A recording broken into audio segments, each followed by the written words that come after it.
المعايير مختلفة عند الحكام. طب هروح لأحمد توفيق، والنهارده أحمد توفيق بذل مجهود كبير جدا جدا، وميدو استخدمه كهاف ديفندر وكان بيتقدم في بعض الفترات، وبعدين لعبه سيرد باك لما عمل التغييره وطلع صلاح سليمان. ده نجم المباراه الاول النهارده، ولياقه بدنيه عاليه جدا. وجهه نظر احمد، الف مبروك يا احمد. ماتش كويس. الله يبارك فيك. ازيك يا كابتن كريم، وبمسي على الكابتن طارق يحيى والكابتن وليد صلاح. الله يخليك يا احمد. مبروك يا ابو حميد.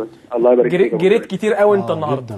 والله هو ماتش العمر. يا اما نقعد في البيت يا اما نلعب الدوري الرباعيه، ونادي الزمالك لازم يكون في الدوري الرباعيه باي شكل، والحمد لله ان احنا قدرنا ان احنا نحقق ده عشان نسعد جمهور الزمالك اللي كان كله بيتفرج علينا. بالظبط، واعتقد انت لا يقل عن 14-15 كيلو النهارده جاريهم في الملعب.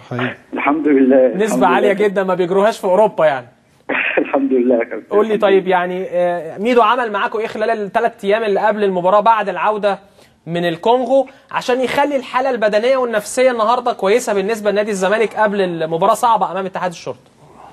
والله هو كلمنا بعد الماتش، قال له ماتش الكونغو نسيبه خلاص ونفكر سوا في ماتش الدوري اللي هو اللي هيخلينا يخلي يا اما الجيل ده يكمل يا اما يبقى نهايه الجيل كله، يعني لازم نركز في الماتش ده عشان الماتش ده هو يعني 35 ولا 40 مليون من جمهور نادي الزمالك بيتفرجوا علينا. فلازم ان احنا نكسب وقدرنا ان احنا نكون عند حسن الجهاز الفني. وبشكر انا اللعيبه قوي النهارده يا كابتن، ان كلهم كانوا يعني ان واحد اترقص تلاقي الثاني داخل، وكلهم بذلوا جهد والله كبير النهارده. وان شاء الله احنا مركزين في الدوري ان احنا يكون عينينا ان احنا ناخد الدوري ان شاء الله، عشان احنا احسن فرقه والله في الدوري كله. يعني انا شايف ان فريق الزمالك احسن فرقه في الدوري. فربنا يكرم ان شاء الله ونقدر ان احنا نجيب دوري جمهورنا الزمالك عشان اللي هم ما فرحوش. طيب احمد، احنا شفنا لقطه صعبه جدا، بكاء عبد الواحد السيد بعد هدف الزمالك اللي هو هدف الفوز.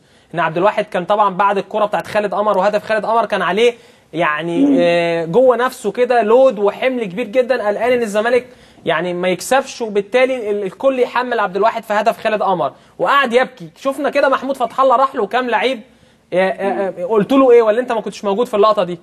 لا كنت موجود، بس انا من النوع اللي ما بحبش اروح للعيب عشان مش هحمله ان هو المسؤوليه، والكابتن عبد الواحد شايلنا بقى الموسم كله، هو اللي شايلنا الموسم كله في ماتشات كتير، في ماتش دجله وماتش تليفونات بن سويف، وله دور معانا كابتن عبد الواحد يعني اللي هو اللي بيوجه اللعيبه في الملعب. والحمد لله ان احنا قدرنا ان احنا نكسب النهارده عشان خاطره. حتى في الملعب كلنا كنا بنحمس بعض نقول نلعب عشان خاطر الراجل الكابتن عبد الواحد اللي شالنا بقاله كتير، والحمد لله ان احنا قدرنا ان احنا نكسب النهارده يعني. طيب مبروك يا احمد، مبروك وبالتوفيق ان شاء الله. لسه الامور صعبه برضه مش سهله، الاهلي، سموحه، بتروجيت مع الزمالك طبعا، يعني شايف دوره قويه جدا جمعت اقوى 4 فرق دلوقتي موجودين في الدوري المصري. صح يا كابتن، واحنا ان شاء الله مركزين بناخد الماتش بماتش وكانه كماتش كاس بنركز ان شاء الله ان احنا نفرح جمهورنا الزمالك واللي ما فرحوش بالهم كتير ان شاء الله. احمد عايز اسالك سؤال فني بس بسرعه.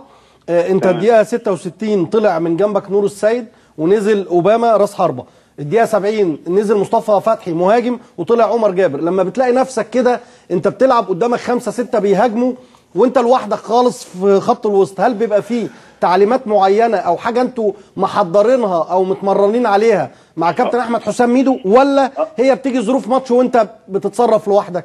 لا هو لما خرج نور ونزل يوسف فقال لي انت العب على الدايره، خلينا انا على الدايره مكان نور، ابقى واقف على الدايره ومؤمن جنبي، اللي مؤمن اللي هو يقدر يزيد وبعدين يرد تاني، يزيد ويرد معايا تاني. كويس. وبعد كده لما خرج عمر جابر صلاح سليمان ونزل غير صلاح في الاخر، خلينا في مصطفى فتحي وطلع عمر جابر واتفضى نص الملعب خالص.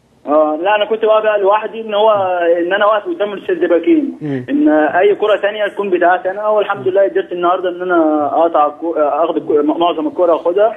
واللي هو مؤمن يبقى جنبي يا كابتن وليد، جنبي اللي هو بيزيد وبيرجع ثاني بيرد ثاني في مكانه اللي هو جنبي. ايوه. وبعد كده بقى لما خرج صلاح سليمان فانا لعبت سيرد باك، فقدرنا الحمد لله ان احنا نجيب جونين. وبعد كده نزل جعفر رجع ورا مكاني بالسيرد باك وخلينا في نص الملعب مكاني. من احسن الماتشات اللي شفتها لك يا احمد النهارده، يعني اتمنى ان انت تفضل على المستوى ده رائع النهارده. ربنا يخليك يا رب يا كابتن. نشكرك يا ابو حميد وبالتوفيق ان شاء الله في الفتره القادمه. احمد توفيق لاعب نادي الزمالك. نروح ل